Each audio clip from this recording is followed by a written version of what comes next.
Yeah, we could easily see Tesla dropping 50%. Tesla's FSD technology is primarily based on a vision-centric approach that uses a kind of AI program called a neural network that looks at images from cameras on the car and decides how to drive the car, all happening instantly as the car moves. All that and more. So let's get to it.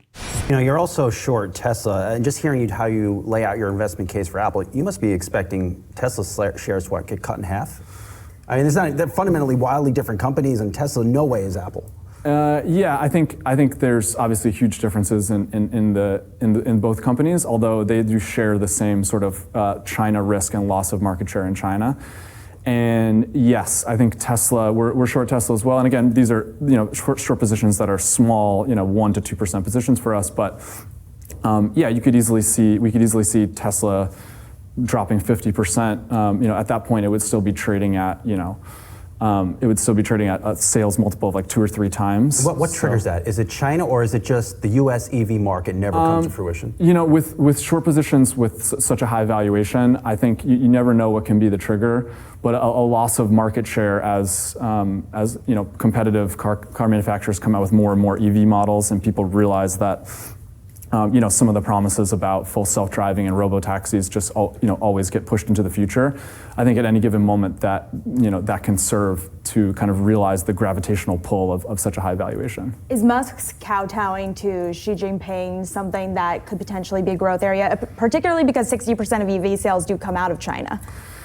I mean, being beholden to what is essentially a dictator, I think, is always a risk for any business. And the higher the valuation of your company and the more dependent you are on China for your growth, I think the more at risk you are there of the political machinations in China. Short selling TSLA in any position, 1-2%, can be detrimental to your wallet's health. But this is essentially the bear case for Tesla. The competition is coming. Depending on China for your sales, whether it be Nike, Apple, or Tesla, expanding into any other market other than the US poses unforeseen threats that could attack your business. Kowtowing to Xi Jinping? Laying it on a little bit thick there. There is no other goal more important than transitioning the world to a sustainable energy economy.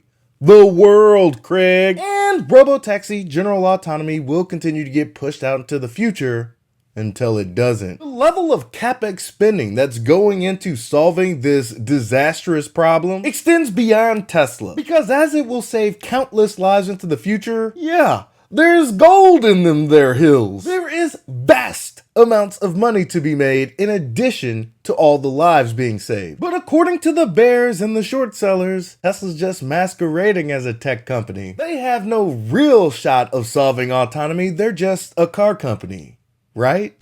Full self-driving. Full self-driving. Full self-driving. Being called a watershed moment for FSD. It is one of the most controversial parts of Elon Musk's Tesla strategy, especially since FSD, as it's called, is not actually fully self-driving. But love it. Super cool. Super cool. Like, this is game-changing. Or hate it. Full self-driving will do something, and it just got lucky. Use it. This is cool. And I'm not like some FSD enthusiast. Or fear it. This is stressful. This is not what you would hope, which is like taking the stress out of driving. It is now in the wild with a free trial for millions of US drivers. Have you tried FSD? On this very channel, I have a playlist charting my experience with FSD. Some good, some bad. But the reason I've grouped all of those videos together is to chart the progress. Whether you love or hate FSD, you cannot deny the progress that the Tesla AI team has made. And considering they're trying to achieve something that's never been done before, I think we should probably cut them a little bit of slack. And it could reshape the race to full autonomous driving. This week on Tech Check, Tesla's huge FSD gamble. FSD, or Full Self-Driving Supervised, is what Tesla calls its driver assistant product.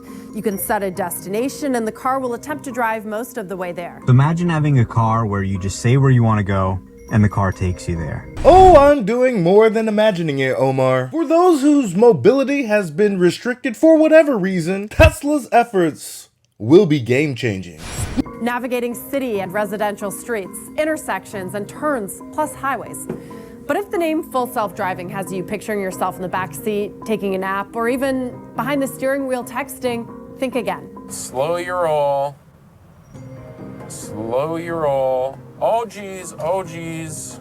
A Tesla manual states that FSD is not autonomous and, quote, requires a fully attentive driver who is ready to take immediate action at all times. Some places it gets things right and it knows what to do, but in others, the roads are very complicated and there are special rules in lots of different places, and it doesn't know how to follow all those rules. Much like a student human driver always needs an instructor with them at all times ready to take over.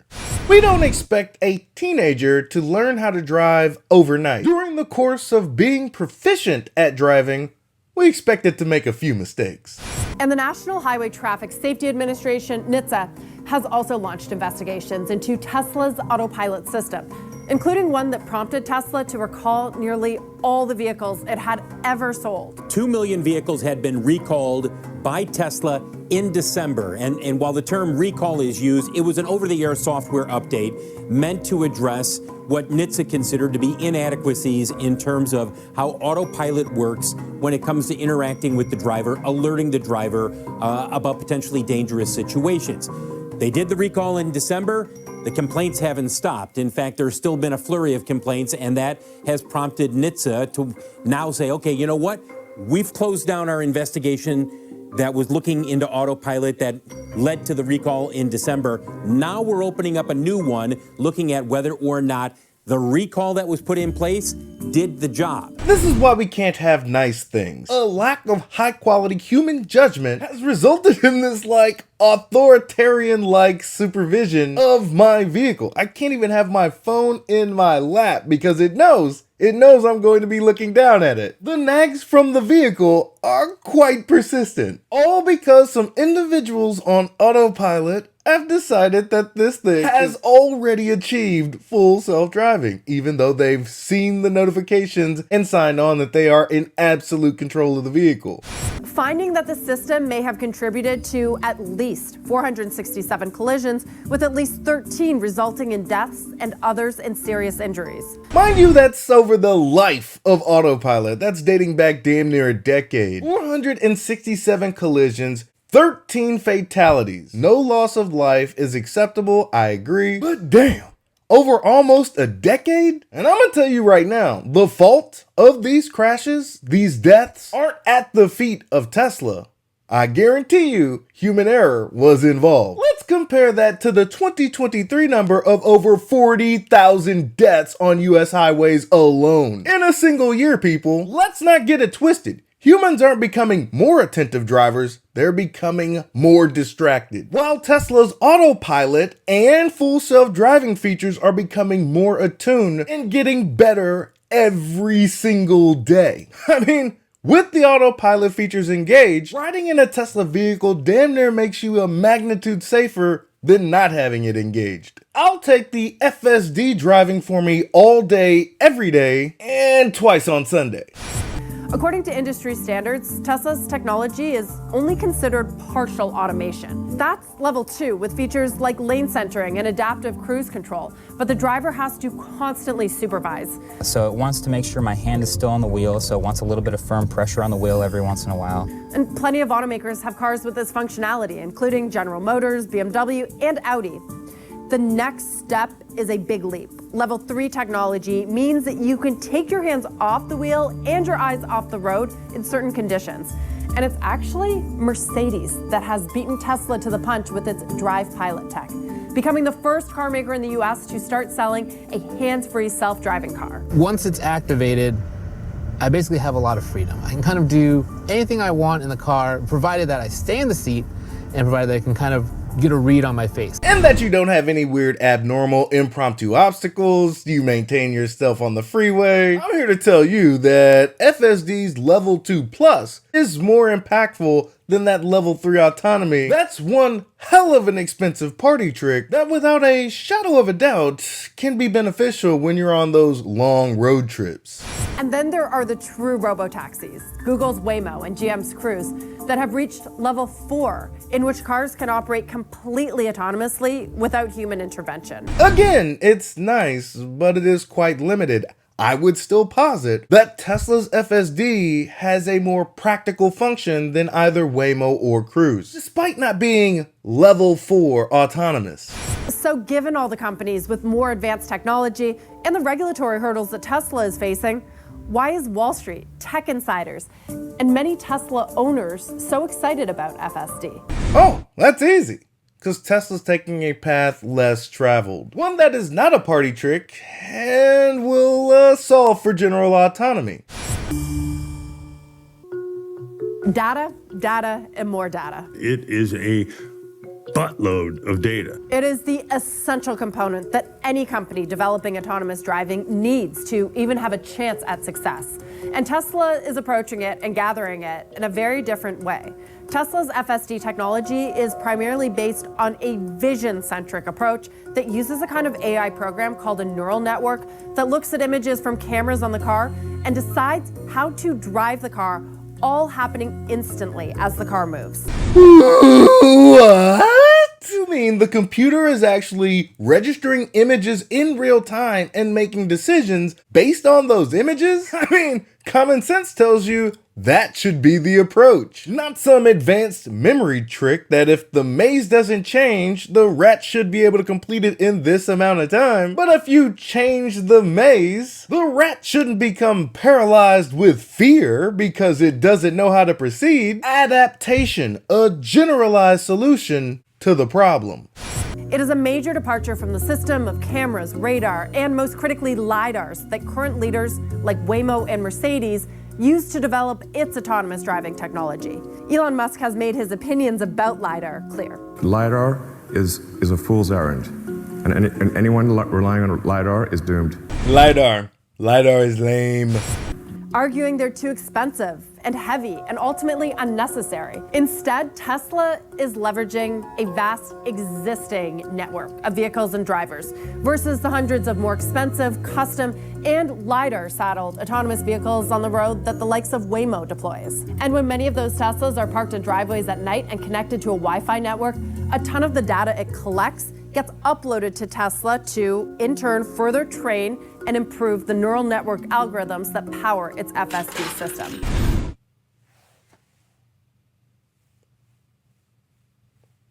I've noticed also that it can start to predict things before I can. I didn't even really think that that person crossing the stairs was going to enter the street. But it's seen millions and millions of clips. It was able to sort of predict that. Tesla recently rolled out a 1-month free trial of FSD Supervised to Tesla owners in North America, feeding more data into that neural net.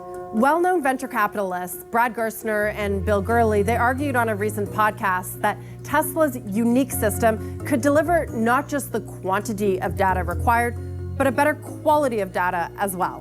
When you look at these alternative models, right, if this really is about data, and remember, Bill just said an important point, which is it's not just about quantity of data. Something magic happens around 1 million cars. Yes, you've got to get all that quantity of data, but to get the long tail events, right? Yeah. These are events that occur tens or just hundreds of times.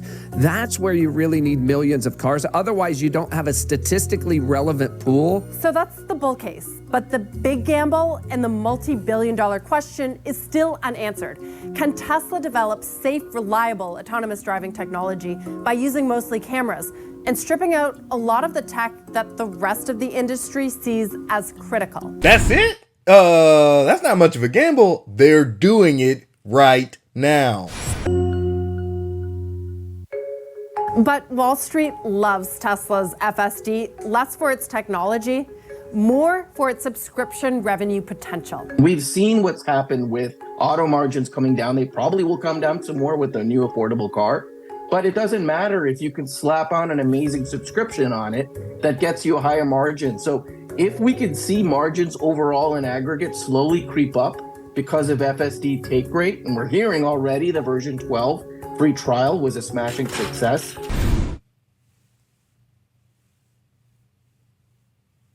And with subscriptions, Musk appears to be taking a page out of Apple's playbook, finding ways to generate recurring revenue on already sold hardware. Apple Services segment, which includes revenue from iCloud storage, Apple TV Plus, Apple Music, Apple Pay, and many more, that hit a record high at the end of 2023. That pace of growth now outpacing its flagship iPhone segment, which grew just 6% in that period and is a less reliable revenue stream. That is pumping the entire flywheel, its ecosystem of hardware, software, and now this consistent and reliable subscription stream. Software as a service? That don't seem like a bad idea. Tesla is hoping that Wall Street sees that potential for its cars as well. But the street is also accustomed to Elon Musk's tendency of overpromising and under-delivering. On self-driving especially, he's made bold assertions on the level of autonomy Tesla can achieve, ones that have yet to come true. All the way back to 2016, Musk wrote on Twitter that Tesla expects to demonstrate a self-driven cross-country trip next year. That got pushed back to 2019. We expect to be feature complete in self-driving this year, and we expect to be confident enough from our standpoint to say that we think people do not need to touch the wheel, look out of the window, sometime probably around, I don't know, second quarter of next year. Then 2020. I'm very confident about full self-driving functionality being complete by the end of this year, because I'm literally driving it. Same in 2021, 2022, and even last year. I know I'm the boy who cried FSD, but I think we'll be better than human by the end of this year. This year, it all hinges on August 8th, which Elon Musk has teased could be Tesla's big robotaxi unveiling. But Musk has overplayed his hand before. And though FSD might be Elon Musk's boldest vision yet, we could be waiting a lot longer. The boy who cried FSD. It's been a while since I've engaged with the story The Boy Who Cried Wolf. But if I'm not mistaken, there was a wolf in the end that no one was anticipating. I suppose in that regard, the similarity might be strikingly familiar, as Wall Street doesn't anticipate Elon Musk achieving this vision of a generalized autonomy. I imagine there's opportunity in that disconnect. In conclusion, the short interest on Tesla is pretty high. And while Tesla bulls seem to be divided on how Tesla should proceed, Elon Musk and crew are gambling hard on robotaxi and the completion of FSD. The controversial nature of TSLA is what fuels the volatility on Wall Street, from the bears to the bulls to the hyper bulls, can agree on what TSLA is worth. The mainstream financial news media is raining down FUD all day, every day against Tesla the company. Despite the adoption of battery electric vehicles being on an exponential growth curve, the media coverage would have you believe that EV adoption has stalled. The transition is not sustainable. Hybrids are better. I'm here to tell you, ladies and gentlemen, that's hogwash. Me personally, I'm never going back. Add to the fact that a whole lot of people don't believe that Tesla can achieve a generalized autonomy, and that if they do, that technology is more than a decade out. There is no justification for a multiple this high. With the robotaxi unveil on August 8th, and what I've been seeing from the FSD updates in my own vehicle, I just received FSD Supervised 12.3.6 after receiving an update for 12.3.5 less than a week ago. Not only are the updates coming faster, but the quality of the updates is improving drastically. With that being said, I'm going to accumulate as many Tesla shares as I possibly can, because when the street figures this out, the rocket will leave the platform, head to the moon, and beyond. Me personally, I want as many shares as I possibly can before that happens. That's all I have for you today. Be easy. Peace.